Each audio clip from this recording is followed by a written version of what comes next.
So, our today's topic is about the persecutions faced by the Prophet Muhammad, peace be upon him, and his companions, his followers. This topic is related to paper 1, usually question number 3, which is from the life of the Holy Prophet, peace be upon him. It comes from this topic, and we know that when the Prophet, peace be upon him, started preaching openly, when he delivered the message of Allah Almighty at Safa Hill, he invited them to accept Islam, and their reaction was very much hostile towards him, and they shouted that, is this you have assembled us here and you have gone mad? Such type of words were said by these people to the Holy Prophet Muhammad, peace be upon him. They started persecuting him since the Prophet, peace upon him, started preaching in open. He started preaching and inviting them to Islam in the markets, in the fair, and in their public gathering. At different occasions, he started inviting them to accept Islam. So when he was preaching them in open, the Quraysh and they persecuted him, the Holy Prophet Muhammad, peace be upon him, and also his companions. We can divide the persecutions faced by the persecution faced by the Prophet, peace upon him, into three different types of persecutions which he has faced. So in the first paragraph, you can talk about the verbal abuses, the verbal persecutions which were faced by him. Okay, so you have to explain that Holy Prophet, peace upon him, has been called Abtar. He has been called a mad person. They called him a poet, a magician. With different names, he was abused. You need to explain that they called him a poet since the verses which he was reciting to them that were quite similar to poetry. They were having some rhymes, the rhyming words, and they were quite similar to poetry, but they themselves were very much confused that whether it is a poetry or a prose. Although they were aware about the poetry themselves, fine, they were aware that it's neither a poetry nor a prose, but they called him a poet. They considered it as a poetry, and they started calling him a poet. Then they called him a mad person, that he has gone mad since the Prophet, peace upon him, cursed their idols, and he wanted them to believe in the oneness of God. He was cursing them. He was cursing their idols, and he was inviting them to believe in the oneness of God. So that for that reason, they were thinking, they were expecting that what would happen, that these idols would curse him, and in return he would become ill-fated. Fine.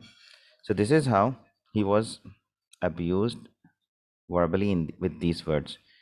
They called him a magician because the verses which he was reciting that were quite similar to that it has that much magical effect, that they started calling him a magician. Okay, they were trying to stop him from reciting these verses so that it would not have a great impact on him, and they might would not listen him and would be impressed by the Prophet, peace upon him, recitation. Okay, so they called him a magician because the verses which he has recited to them, it has that much impact on these people that they would start thinking to accept Islam and to believe in his prophethood. So the persecutions of the Muslims which they faced, they were in a terrible phase. Okay, and in the numerous ways they were persecuted. Prophet, peace upon him, himself and his companions, they were persecuted in different ways. Fine. Next, you can talk about the way he was persecuted physically. They abused the Prophet, peace upon him, verbally and also physically. Since the Prophet, peace upon him, had the protection of his uncle Abu Talib, that was the reason that they were unable to persecute him too much, but still, whenever they got a chance, they tried to persecute him in different ways. They also persecuted him physically. You have to mention 2 to 3 incidents from the Prophet, peace upon him's life, that the way the Prophet, peace upon him, was persecuted. They threatened him, they tried to bargain with him, but these things were not successful to deviate him from the right path. Okay, you can mention these things in your answer. And once the Prophet, peace upon him, was performing his prayers in Masjid-e-Haram. At that time, Abu Jahl was sitting along with the other people, other tribal chiefs, and he has given a dare, a challenge that who can bring the intestines or the entrails of the camels and would bring it and would put it on the Prophet peace upon him's back. Fine. At that time, Uqba bin Abi Mu'ayt, again I am repeating the name, that Uqba bin Abi Mu'ayt, he accepted the challenge. Okay, he was sitting nearby and he accepted this challenge and he brought the intestines in the filth of the camel. Okay, and he was very much anxious to prove his that he can do it. Okay, he got up and he brought the intestines of a slaughtered camel, and he stayed to the side of the Prophet, peace be upon him, waited for him so that he would prostrate. He would go and perform sajda.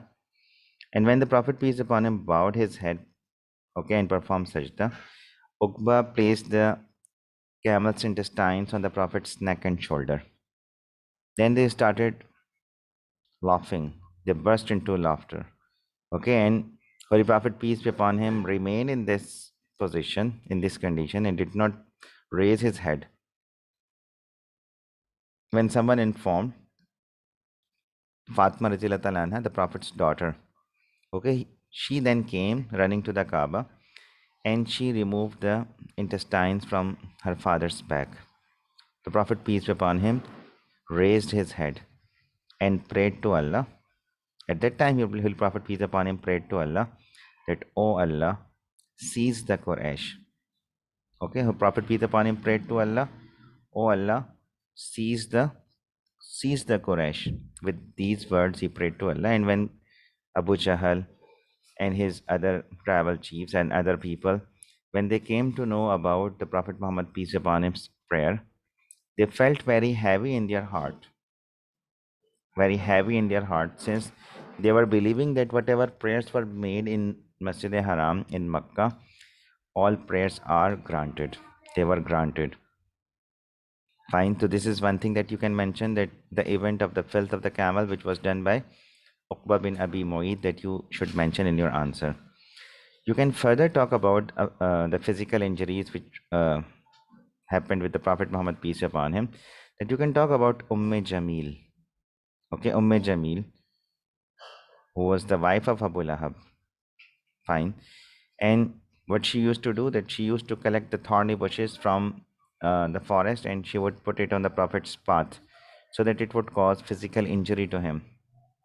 Okay, so she used to collect such type of prickly bits of wood, and she would spread it over the path that Prophet, peace be upon him, and his companions were expected to take.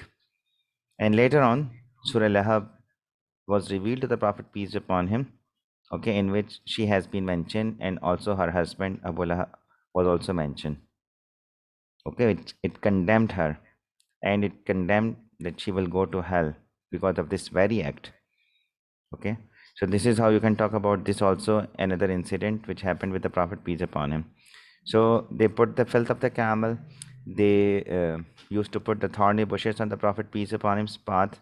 And one more thing that you can mention, that they were also persecuting him physically, in a way that once when Prophet, peace upon him, was preaching, and he was inviting them to accept Islam, at that time they started beating him. Abu Bakr radhiyallahu ta'ala anhu was also there. Okay, and Abu Bakr radhiyallahu ta'ala anhu tried to protect him. Okay, the Prophet, peace upon him, was beaten up by them. Abu Bakr saved him from that persecution. They left the Prophet, peace upon him, and they started beating Abu Bakr radhiyallahu ta'ala anhu.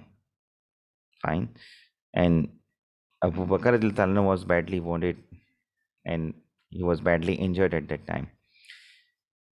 You can give some other examples also in your answer about the physical abuses, that they even tried to strangle him by rolling down his sheet round his neck. So the main persecutors were Abu Jahl, Abu Lahab, Uqba bin Abi Mu'ayt. Fine. These names could be mentioned in your answer. They would taunt him, verbally, physically. They would persecute him in different other ways. Fine. So this is how you have to mention some of these persecutions. He was also, in the next paragraph, you can talk about the way he was persecuted psychologically. That they even, what they did, that they, when a Prophet peace upon him started preaching Islam openly, and at that time Abu Lahab was cursed through the Quranic revelation. So he forced his sons to divorce the Prophet's daughters, who were in the marriage of his sons, Utbah and Utaiba. The Prophet's daughters, Ruqayya and Kulsum, they were engaged with the sons of Abu Lahab. So at that time, what he did, in order to have a psychological impact on the Prophet's peaceful mind, what he did, he forced his two sons, both the sons, to divorce the Prophet's daughters. So this is one thing that you can also mention. They even offered him with different bribes. Different offers were made to him. Okay, to that if he want to marry a and he want to become a king, they were ready to make him a king and their leader. And if he wanted, if he was doing all this so that he would become the richest person, they were ready to collect a lot of and huge sum of money and wealth for him. And if he was doing so so that he would get married with a one of the fairest girl at the time, they were ready to provide him with 10 such girls for his marriage. Okay, but Prophet peace upon him, in reply to all such offers, he recited the Quranic verses to them. This is what you can all mention in the way he was persecuted. The Holy Prophet peace upon him was persecuted verbally, physically, psychologically, and along with that, he was also persecuted in a way that they signed a social and a financial boycott with the Prophet peace upon him and his family. At that time, what they did, they signed a boycott.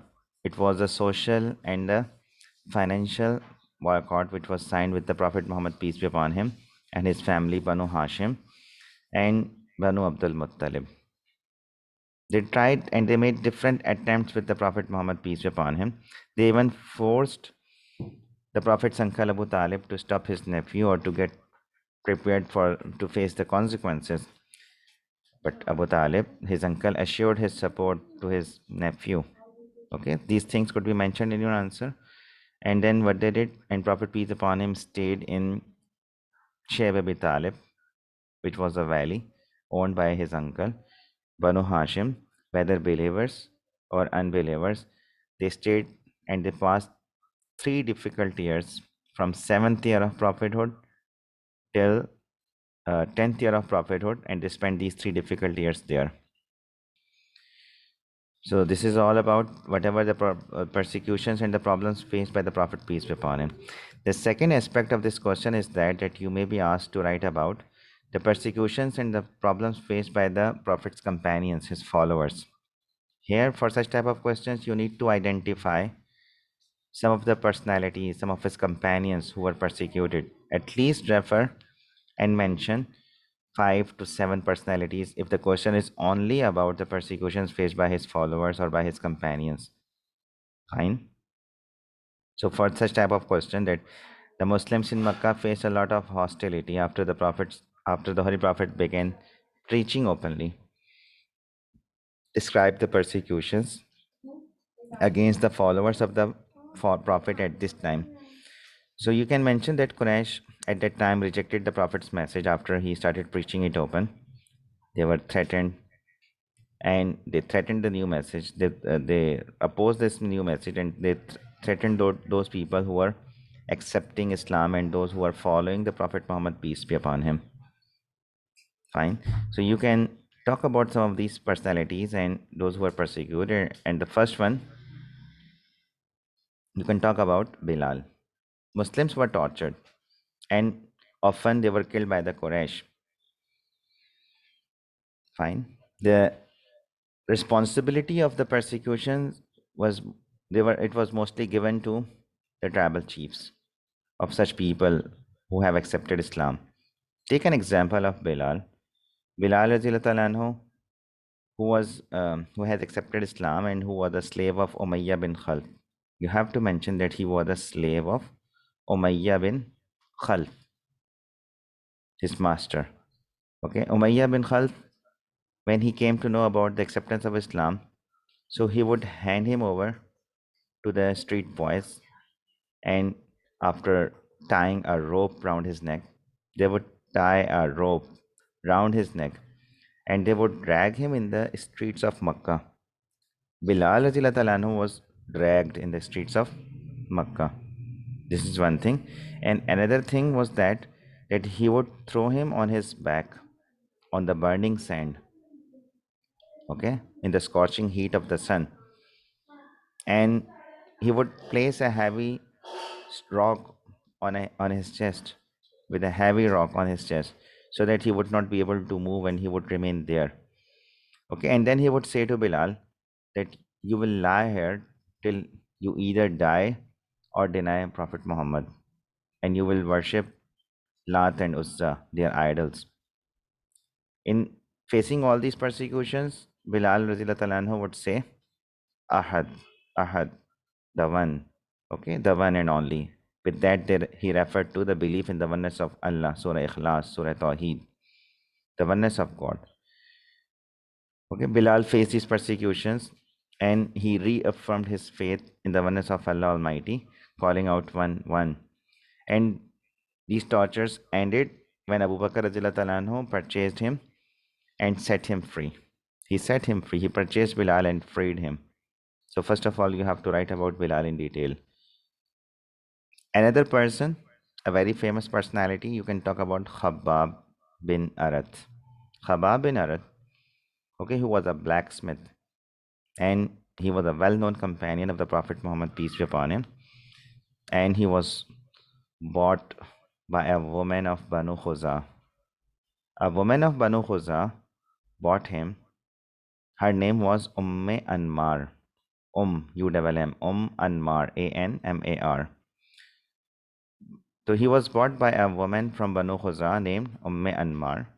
Since Khabbab was a blacksmith, so they would make Khabbab to renounce his belief in the Prophet Muhammad, peace be upon him. Okay, and to again start idol worshipping. So how they would persecute him? They persecuted him by, they would throw him on a burning coal. Okay, and they would put a heavy rock on his chest, place it on his chest so that he would not be able to move. And this is how they twist his neck. They would twist his neck. They will pull out his hair. Okay, they force him to lie on a burning coal, and heavy rock was put on his chest, and this is how this poor person was persecuted by them. Fine. So you can talk about Khabbab bin Arat. First we talked about Bilal. And then the second companion of the Prophet, peace upon him, who faced the persecutions due to this religion is Khabbab bin Arat.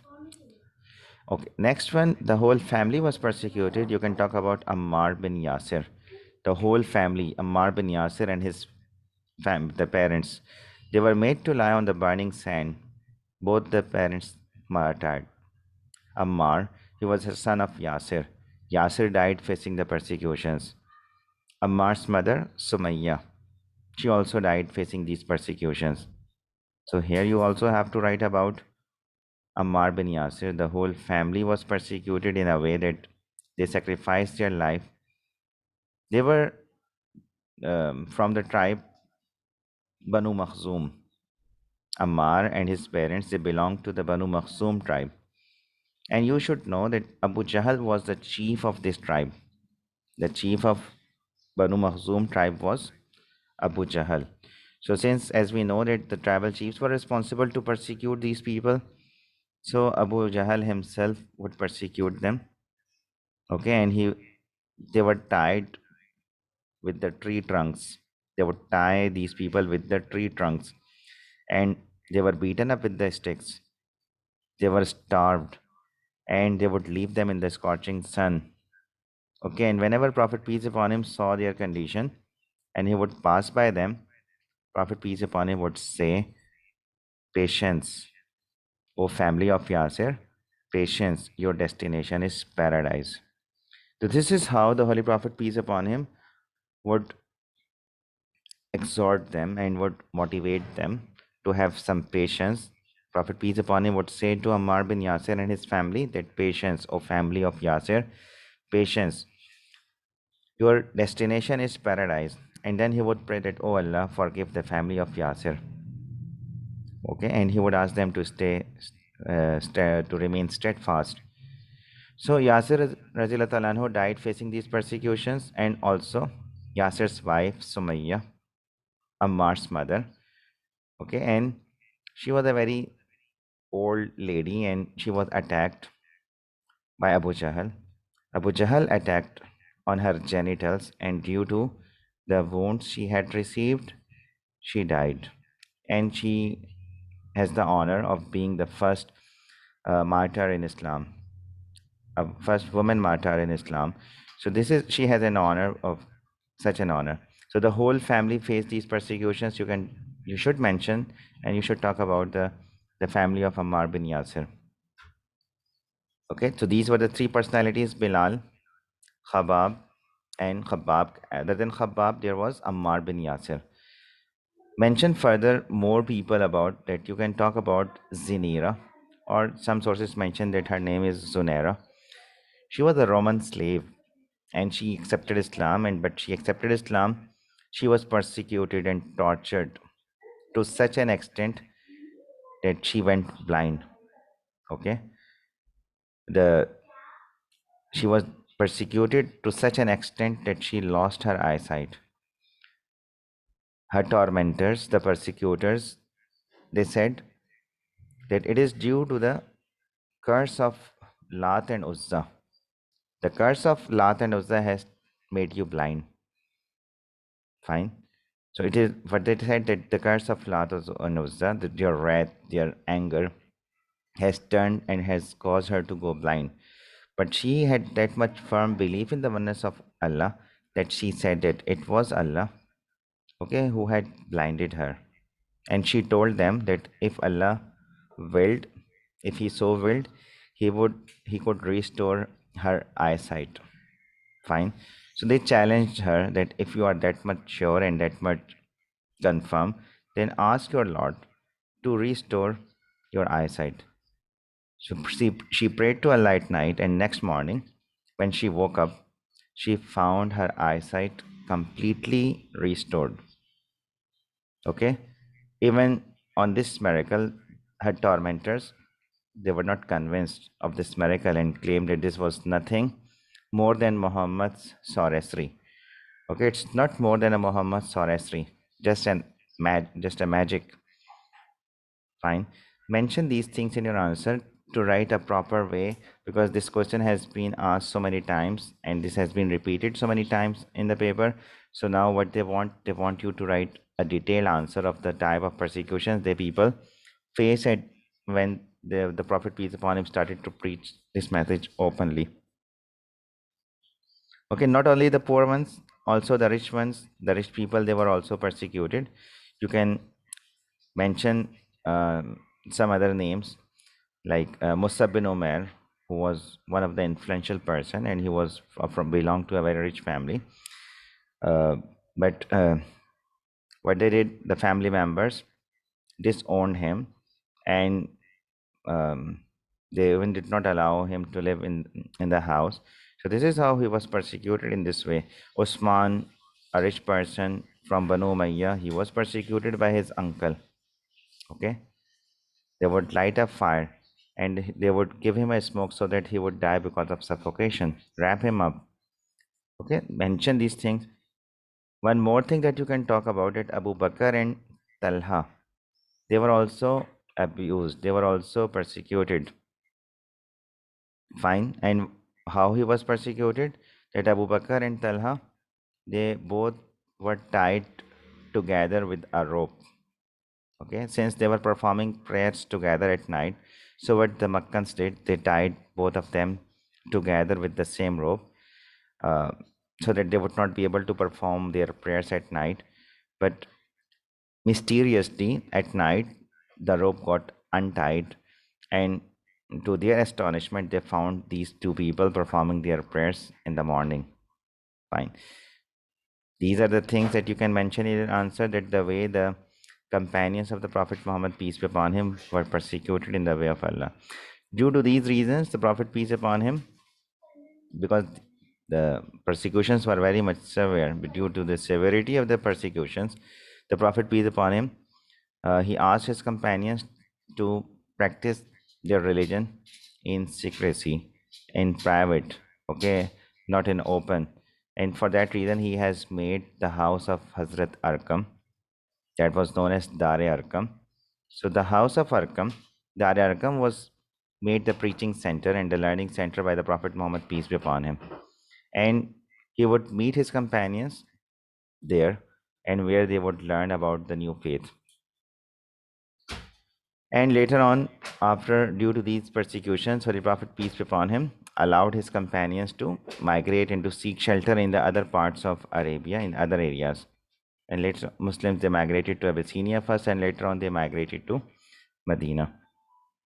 So that was all about the basic one of the basic topic, which is about the persecutions and the problems faced by the Holy Prophet, peace be upon him, and his companions. So I hope that this topic is clear. And if you have any question, you can share your question so that I would be able to answer you.